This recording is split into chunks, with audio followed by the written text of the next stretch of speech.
Now that COVID's died down, I can't wait to be a tourist again.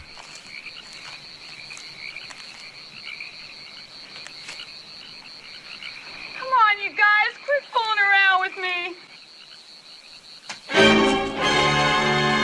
See my friend? Tourist Trap is one of those horror films where the poster really sells it to you. I mean, look at this thing! It's incredible! A creepy face puppeteering mannequins in slick neon style, it's fantastic. Shame it really doesn't represent the film. You liar. For anyone who doesn't know, a tourist trap is just an establishment that's entire purpose is to gain revenue from tourists. But in America, there's quite a few of these roadside attractions along highways and intersections. You know the thing I'm talking about, a little museum or themed restaurant in the middle of nowhere, and on a long drive, just to stretch your legs, you'll stop off and check it out. It just tastes so damn good. It follows a group of young people as their car breaks down near one of these tourist traps. They end up stranded in a mannequin-filled little attraction where they're hunted down and killed by a masked murderer who has the powers of telekinesis. Woody?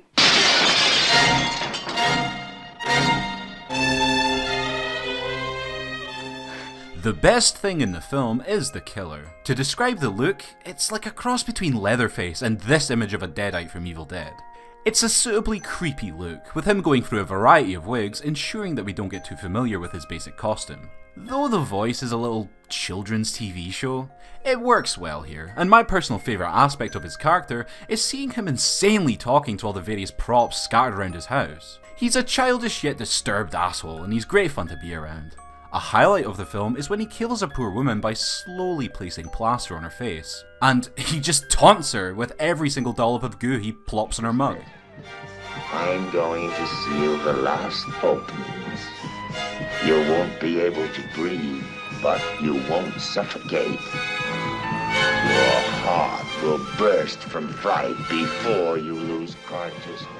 Immediately from the opening, it promises a crazy ride, as a young man has various things pop out at him and then objects smash everywhere before he's killed with a flying pipe. It gets you hyped up for what's to come. Considering how bizarre this opening is, the film actually never gets all that crazy again. And if you're in it for the violence, well, there's barely any blood throughout the movie.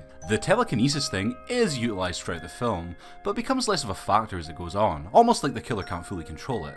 He'll be strangling a woman, then just decide to smash up the room while he's at it. It makes for a chaotic scene, but nothing that crazed or freaky really happens again. It's kind of underutilised in my opinion. The only thing that kept me watching was Chuck Connors as Mr. Salazan. He is the only character who's remotely memorable. He's just got a lovableness to him, while still having that something ain't quite right here vibe. Kinda like that creepy uncle who tells you suspect stories and plays the no clothes game.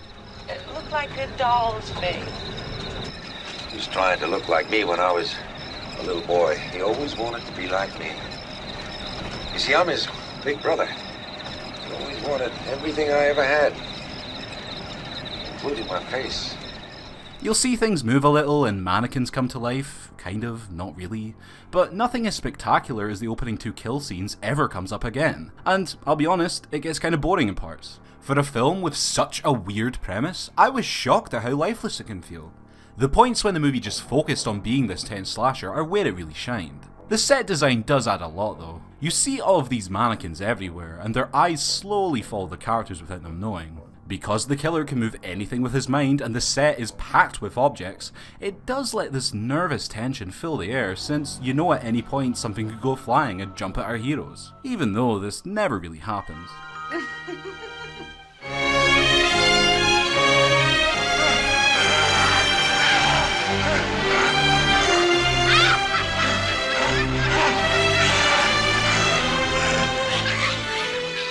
The music is a mix of cheesy pop work and genuinely chilling choir-like vocals. There's a lot of gasped singing that's merry and off-kilter. Every time it came on, the film's potential really showed. Then, there's just these odd choices where the movie tries to be scary but the sound effects are awful. For instance, the opening scene has a bald mannequin with Dallas McKinnon's laugh from Lady and the Tramp blaring out.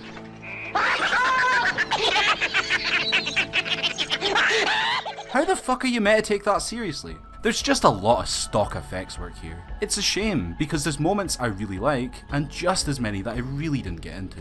It feels bipolar. Like one moment the film is game to gear up and deliver a chilling horror, and the next it decides it's just gonna phone it in. It's bizarre. It's all at once a laid-back chiller and an over-the-top goof fest. It's a little too cliche and cheesy for its own good, but Tourist Trap is worth a viewing even if just for the far-out killer. It has more than a few entertaining moments to outweigh the duller aspects and silly effects, though you probably won't come back for seconds.